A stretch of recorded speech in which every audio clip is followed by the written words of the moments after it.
This video will serve as more of a ramble than a theory, but I'll share my current interpretation of Midnight Motorist. Well, for the most part at least, as some things are a little difficult to accept if true, but hey, it is what it is. I had planned on releasing a video discussing Elizabeth's death in the timeline, but as there isn't much to talk about, especially in a dedicated video, I decided to scrap it for this instead. So, before 5 Laps had the Afton confirmation, I made a Vengeful Spirit video suggesting Andrew was the runaway in Midnight Motorist and was the first of Afton's experiment victims. However, both theories were proven wrong, as involved the Afton family and into the pit, seemingly revealing Andrew was an unreported victim of the MCI, or either died the same night or was just a random kid killed one day because Afton didn't like his vibe or something. I don't know. However, I do believe he was an unreported victim of the MCI, which I made a short on discussing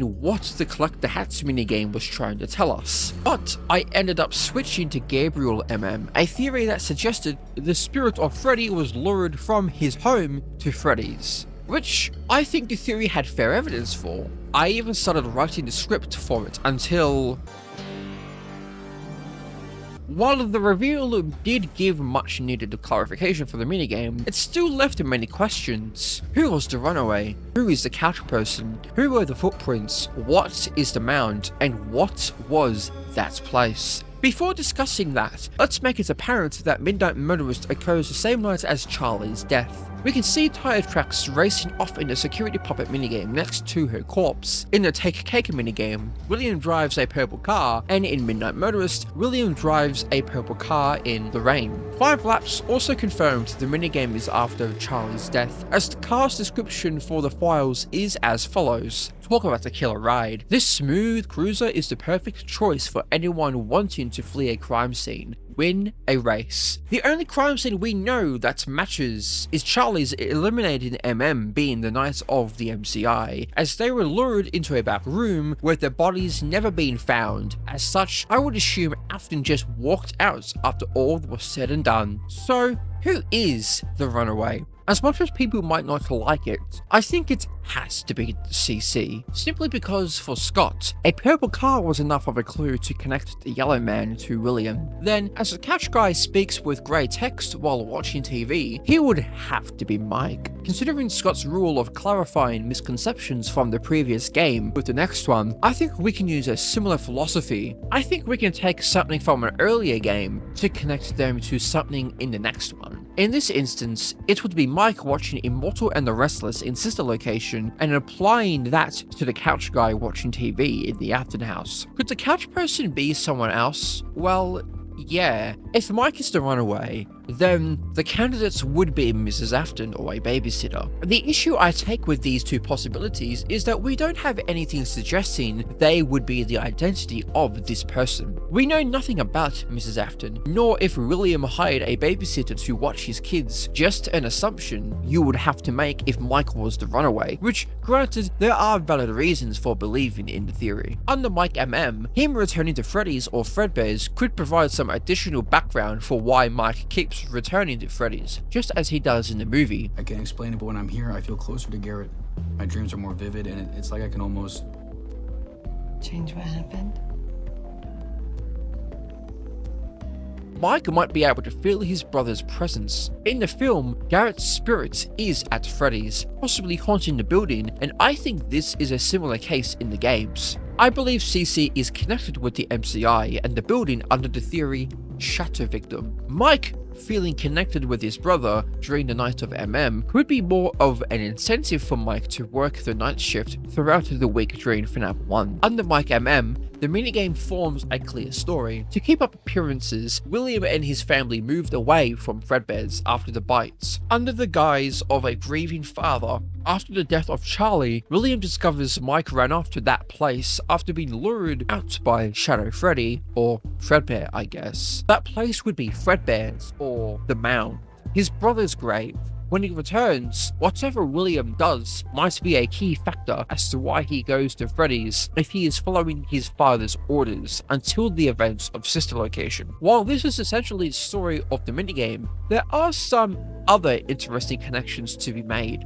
The house is similar to the FNAF 4 menu one, with it being in a forest and all. Another thing that further implies the connection is the sky turning red during the night phase in 5 Laps' level, reflecting FNAF 4's menu. This house is probably the same house Mike has his nightmares after his shift at work from FNAF 1. The nightmares had followed him home, as is said in FNAF 4's trailer. However, while there are cool connections to make under the theory, I do take some issue with it. If it's correct to assume that whatever happened this night was one of his motivations for going to Freddy's, why did he not do anything for 4 to 10 years, depending on whether you think Fritz Smith was Mike? You can argue that Mike wasn't of age to work at Freddy's, but why would that stop him from trying to make contact with his brother? If this was the implication of this minigame, then why did he sit around and do nothing for years on end? However, if Mike went to his brother's grave and it had no relation to him sensing CC at a Fazbear establishment, that makes more sense to me, because he wouldn't know his brother's spirit lingers on. Now,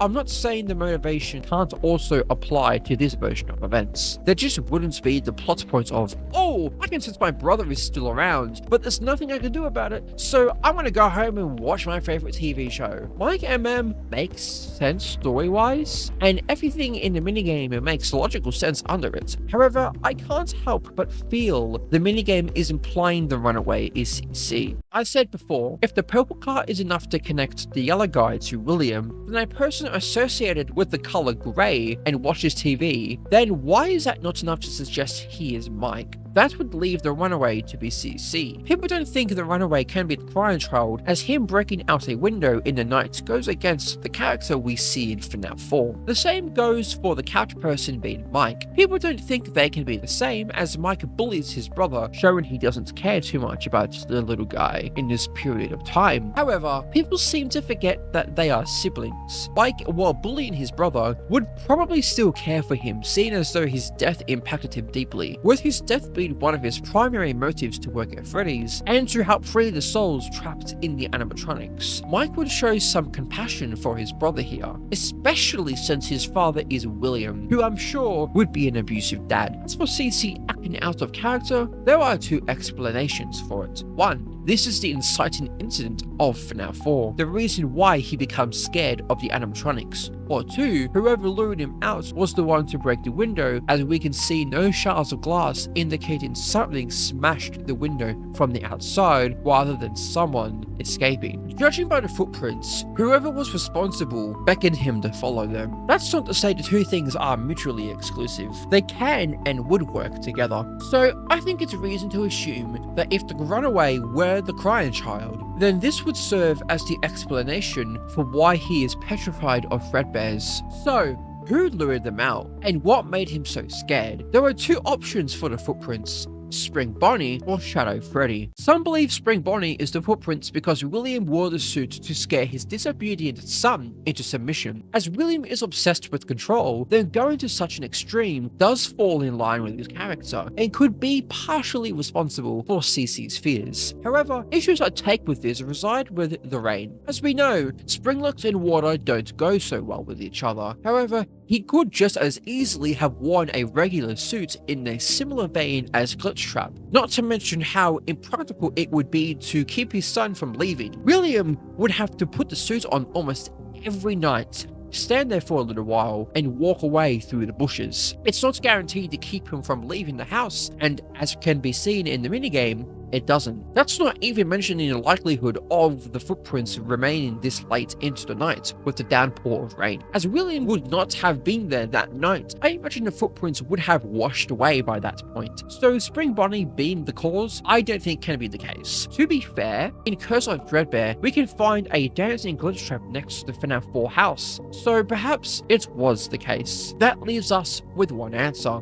Shadow Freddy. And it's not like the shadows are strangers to beckoning people to follow them. This is debatably depicted in The Twisted Ones, with a shadowy figure of a bear leading John and the others to where Charlie is located. A shadow lures Timmy out of his bedroom window to a Freddy's in You're the Band, and Shadow Freddy leads the animatronics to the safe room in Follow Me. However, a major issue with Shadow Freddy being the cause of the footprints is the possibility of him being created at this point in the timeline. As many believe, including myself, Shadow Freddy is given physical form from the Bite of 83. However, is that really the case? Nightmare, who is Shadow Freddy, says he is William's wickedness made of flesh. So, one could assume that Shadow Freddy is the embodiment of William's crimes, even if they are connected to the Bite as well. So, as MM is after Charlie's death, that could suggest that Shadow Freddy's origins lie with William's first act of wickedness. As much as I think that option is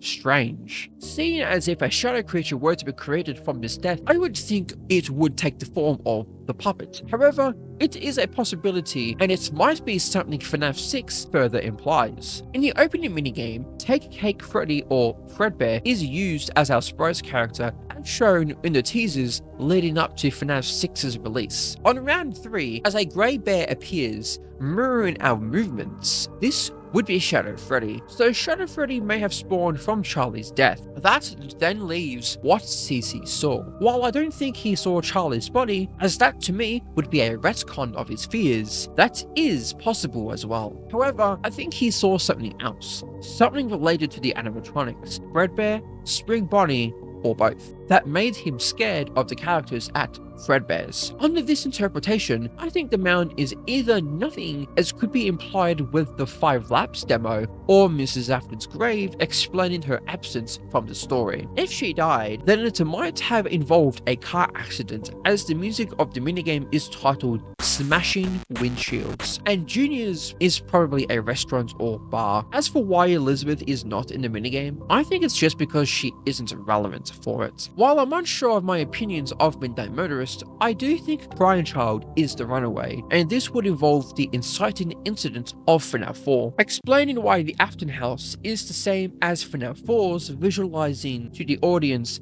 this minigame's importance to FNAF 4's story. So that's it for the ramble. I wanted to make this video as an excuse to get my mixed thoughts on Midnight Murderers out to you, since 5 Laps debunked my theories. But if you enjoyed, consider subscribing and liking the video for more FNAF theories. It's appreciated. Thank you for watching, and I hope you enjoy your day/evening.